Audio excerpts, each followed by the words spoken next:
everybody, a warm welcome to Wisdom from North, the place where we're diving into the deeper meaning of life and asking the big questions. My name is Annika, and this week I'm in Sweden to search for wisdom here. And I found this beautiful woman next to me, Annika Panotzki, who owns this center that's called the Conscious Life Center. And she's also an urban shaman, and we're going to speak about that. And she's a healer, a holistic motivator. She does talks and workshops, and she's passionate about superfood and plant-based diet. Yes. So thank you so much for letting me come to your beautiful Conscious Life Center. Well, thank you for having me. I found you online, and I saw that you had a YouTube channel, and you called yourself an urban shaman, and I thought that was so interesting because for me, those two things in a way don't fit together that well. Like, you know, either you're an urban girl or you're into shamanism, and you picture that landscape and Peru and all that. So can you tell us a little bit what do you mean by an urban shaman, what that term means to you? I think for me it all started with my own spiritual journey. So if we go back maybe, 10, 15 years, of course my own journey in life, like we all have with our wounds and our past and all of that, and you start to search something that is really true for you or for your heart. For me, this journey began with different kind of philosophies, all from yoga, meditation, Ayurvedic. So I started searching more and more, and really like bring in all this information and see what is true for me. During this journey, I also met my teacher, Jeanette Mantel. Yes. That you are going to meet later on. Yes, I'm going to interview her tomorrow. I'm very excited about that because she's a real shaman, right? Yes. Yes. And I went on a journey with her to Peru. Okay. But before that, I actually worked a few years with this whole philosophy and the healing sessions for my own work. And it took both the journey in Peru, meetings of shamans, going to mountains, and the whole work after that. I went to the medicine wheel. That is a practical education, you can call it, or it's more like a school of learning in your own life, in your own path. So it was, I can't say that it's sweet. It's really a deep spiritual practice where you go deep into every corner of yourself. You have to go and dig deep inside of yourself to see every little bit of darkness, every light, and bring it forth. Are you talking about the medicine wheel now, or just shamanism both, in general? I think it's the whole path, because the Okay. shamanism is a way of living. It's a practical way of living, a philosophy of living. But it's practical in that way that you get practical tools and you work a lot in ceremonies. So maybe that is a bit different from other philosophies or other way of spiritual paths. The more ceremonies parts. Yeah, you work with yourself in a ceremonial way. So for me, of course, it was to bring those two worlds together. So I live in the city. I have 4 kids. My day-to-day job is here at the center. So I go every day in the subway and, I walk in this maybe a little bit of dull and gray areas in the city. It's not that I can sit and meditate, the whole days or just be in nature barefoot. So I had to find a way where this spiritual way of life can work anyway. And when I started my own path in that, I could see, or of course I'd drawn that energy to me, to see that it's a gap here in the cities where there's a need, a spiritual need to maybe find that balance. And we're in Stockholm now, Yeah. just so to let you know. The main city of Sweden, the capital. Yes. Yeah. So I think we are many that were drawn into this. We call it here in Sweden like the hamster wheel. You know, you're just running and running and running, and you try to achieve a lot of things, and it's all about the prestige, all about the outside, and how to achieve more things or accomplish things. So I think it gets really empty after a while. And that is where I came in my life when I started to search a different path. Maybe I had everything on the outside, like the economy and different kinds of things, but it was something missing on the inside.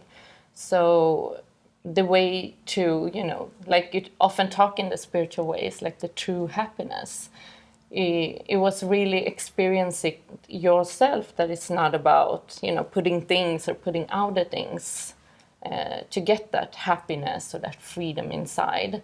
But it's the whole inside of you to start to heal yourself, heal your past. And that is what Inca Shamanism is all about. If you want to step like fully into your own life, to heal the past and heal those wounds that are stopping you from live your life fully or dream your life into being. So dream your life into being. That sounded very interesting. Sounds so big, right? Yes.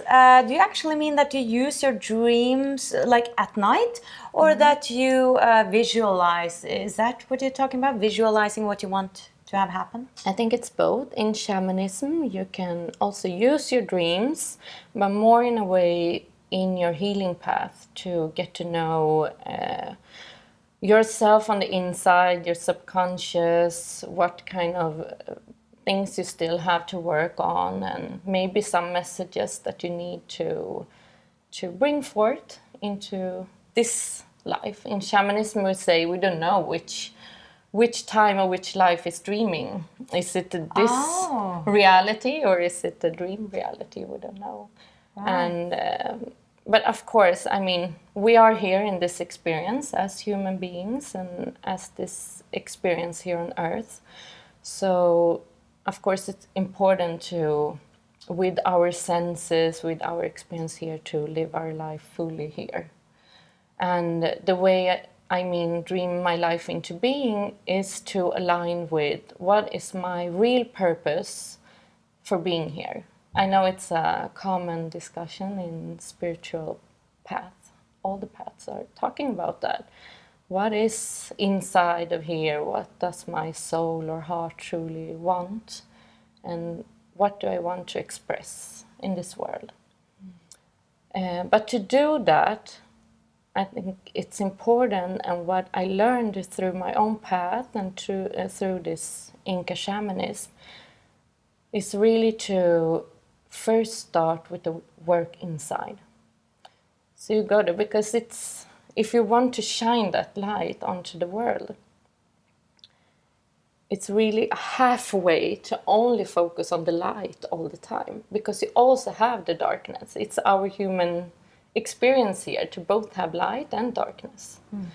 And to get to know that darkness, those qualities, without getting caught in them, without have to live them.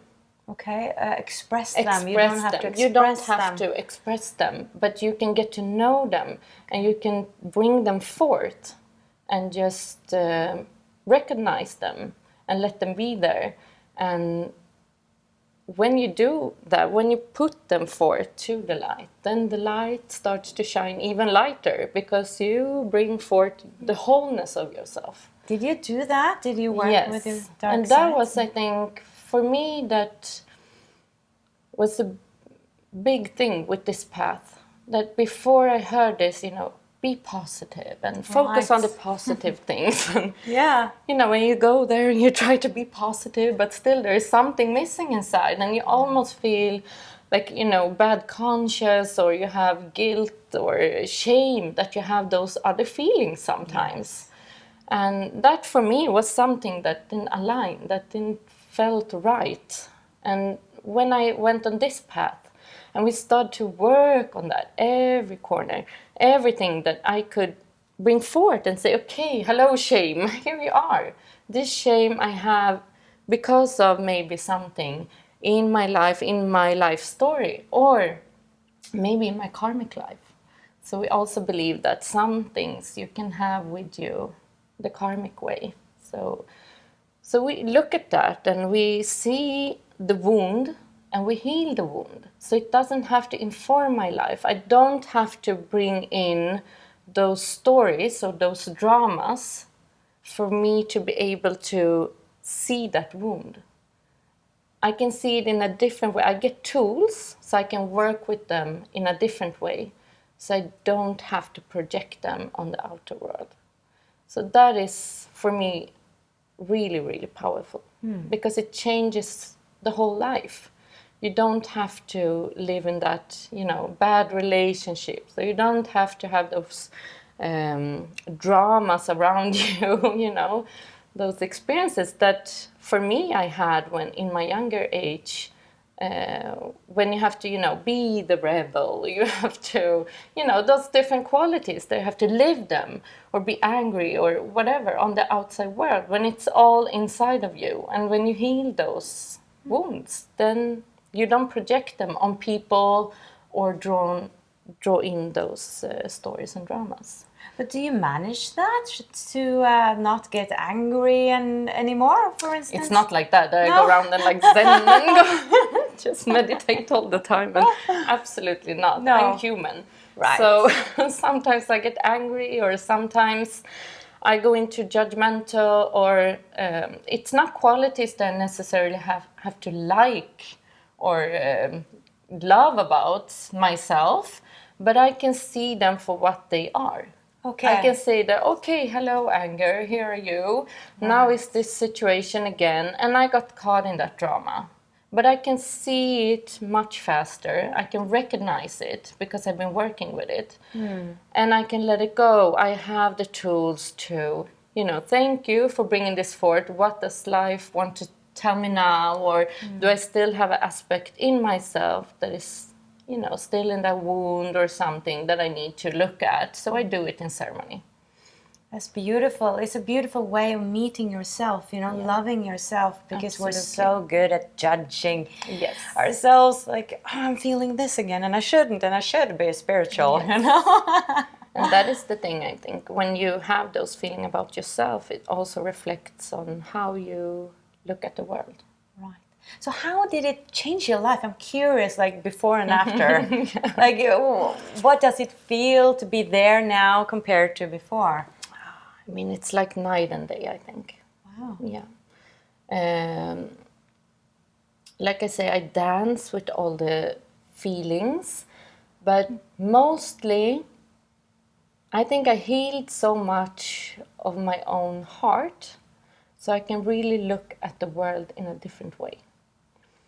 I feel love almost, I don't say all the time, it's not like that, but you also, it's when you start to go in one vibration, of course that is what you also draw in. It's like the law of attraction that you were talking about a lot. And that is really a universal truth. And it's different what kind of people I draw into my life. I mean, my relationship I have now, it's love, it's no dramas, it's love. Of course, we're human, we're tired sometimes we're bored, sometimes it's, but you don't get scared of that. You don't have, like I had before, maybe a lower self-esteem, or you have to start that drama just to, keep the life being exciting. You can find that the love and the more peaceful way of walking on this earth has so much more to give. So, yeah, that is a big, big gift into my life. Very inspiring to hear. Thank you. So, we talked a little bit about before here how to like step up and to start dreaming and creating our lives. Can you tell us a little bit about how you work with that within Inca Shamanism to really get flow in life, and I guess how that feeling that our lives are opening much more, that we don't need to, you know, be in this hamster wheel that, well, it's like that, I just need a job. Like, how can we think bigger and dream bigger? Yes. First of all, it's to learn how to step out of the mind and of the ego. So those are the two biggest things that always stands in our way. So for doing that, of course, it's not just something you say to yourself and you just do it. For some people, maybe you need a little bit more guidance. And sometimes it can be that we call it like we have this light body. So it's the energy field, you can call, where you maybe have some information that is like an imprint that informs your life. So like I said, maybe it's something from your childhood. It doesn't have to be a big drama or a big trauma for it to be something that still informs your life. It can be for you a trauma. It didn't have to be a trauma if you look out from the outside world. And if you have that wound or that imprint or whatever you have been through, it can be something that still lies there and informs your life. And it can be sleeping, you call it. Like, it doesn't have to be that you see it projected into your outer world. But something can come in and trigger. Right. Yeah.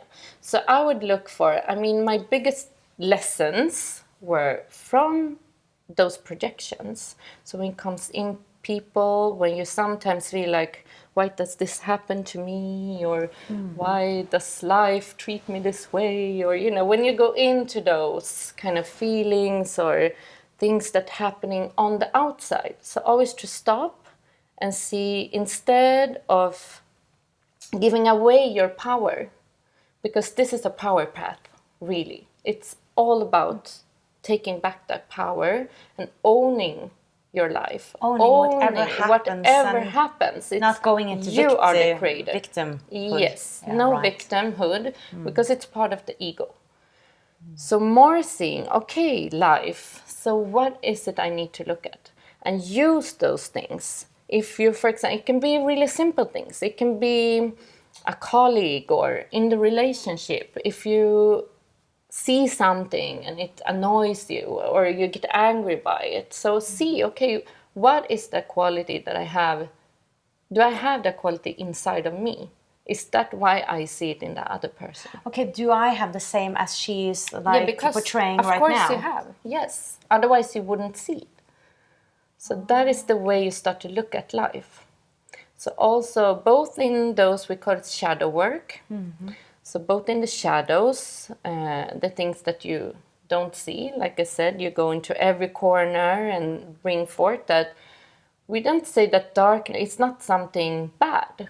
We say that there is no good or bad. There just is. So it's a quality. And you see whatever comes up and you work it through. And when we work in healing, or in the healing sessions that we work with, we work on that light body or the energy field. And we go and see whatever imprints can still inform our life today. Like, you see that? You can see it as a healer? We have, in the training, you get a lot of tools to be able to track. We call it tracking. Oh. So you go in and track the energy system and you see whatever is out of balance. So you go first and you clean the energy system, and then it's like you take away the imprint. But of course you can always invite it back by going to the same belief system or the same way you always have been. So it's, like I said, a very practical spiritual path. So it's also about stepping up and also about being conscious about what has come into your life and choose differently. So that is the path, and it takes time, and yes. It's an ongoing living. You never get done with it. It's life and it happens. I'm so amazed by what you're saying is what I'm hearing again and again, just with different approaches, directions, but it's pretty much the same. Yes. Which I find a good thing, actually. But you said that imprints in the light body. I thought that was interesting because I felt more that, it's my body that remembers. My 3-year-old that had a trauma. But you're saying that it's more in the... It's the energy. We are energy. The whole body is energy. So it's kind of the same. So we can say, like, we often talk about the cellular memory. Right. It's a different name for the same thing, you can say. Yeah. So can you tell us a little bit about how you use superfood and plant-based diet within your work? Because what I've become interested in that. I did an interview with a doctor that is very into plant-based diet, and I actually changed a lot of the diet. And I saw also that some people are saying that you can reach this far with eating meat because it's very heavy, and at some point, if you really want to, I don't know, improve yourself or open up more spiritually, then you need to change your diet. Can you tell us what your perspective is on that? I've been working with superfoods and not only plant-based, but how food is affecting us with more than 10 years now.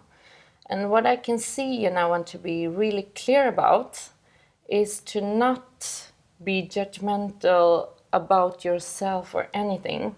That's my start to say, because food is it has become, out in the world, it's so many rules and so many sayings, and it's supposed to be like this or like that, and people label things like, if you are a vegan, you're this way, or if you are, only eat that, you're that way, or raw food. Or I think the most important thing, and it's a part of this spiritual journey also, it's also to have your own power and to listen to within.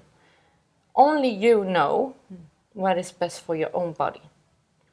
And if you really start to get in tune with your own body, you can hear what the body is telling you. So you can hear the signs or the signals it sends after everything you eat. And since food is also energy, and we are energy, so we start to listen and get in tune with that energy. So we'll see, okay, after this meal, how do I feel? It's that easy. Do I feel light? Do I have more energy? Did it feel good for my body? Do I feel, energized? Then it's good for you. So it's so easy. So that means that you can eat meat if that makes you feel I don't good? have judgment about anything. I think everyone needs to decide for themselves. What I would be conscious about is just what kind of energy am I putting into my body? Where is that meat maybe from?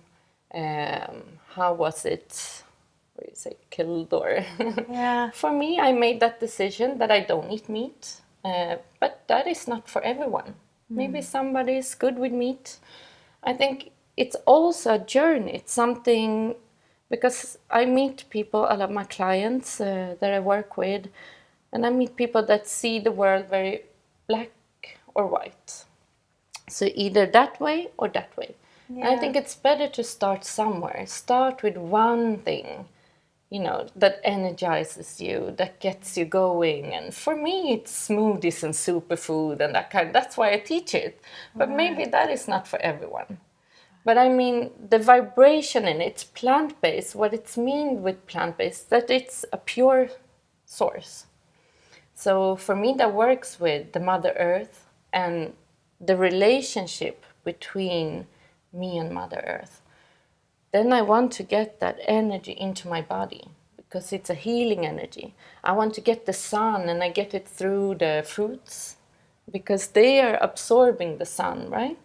So I get the sun energy into my body. Or if it's some kind of fruit that is from the Amazon, I get that energy into my body. So if we start to see like that and eat the whole colors of rainbow, so what I often say, it's keep it as pure and simple as you can. So eat from nature, then you feel good. Makes sense. That Yes. was just so beautiful, the way you put it. I mean, it sounds so simple, and I think we're making things so Yeah, so difficult, like you're saying, complicated. like in black and white, and then just saying that, I'm getting very masculine and very like this, instead of the way. And it's a lot of judgmental in. We have drawn that into the food. So it's not so complicated. And I mean, when you go to the pureness of it, of course, we don't want to put any chemicals in our food or our body. It's a respect for yourself. It's a love for yourself. So it's more of that. I think the more you build love inside of yourself, the more you're not judging yourself, the more pure you get in that sense that you love every aspect of yourself, the more you choose good things into yourself. So food is one thing, relationship is another thing. I mean, that is just it's just drawn to you. So you choose that automatically, and I think sometimes you start in the wrong end. Right. So yeah, I think it's a love relationship between, of course, our body, what we put into it, and the spiritual path. It's all connected. Yeah, it's all connected. Yeah. Thank you so much, Annika. Thank you. We're going to do an interview in Swedish and Norwegian now. Yes, thank you. Where can people reach you if they want to learn more about your work? Well, it's my YouTube channel, and I will absolutely start to do videos in English also. Yay! Awesome. Wonderful. But for now, they are in Swedish, so Urban Shaman or Annika Panotzki, you can search there, or it's urbanshaman.se.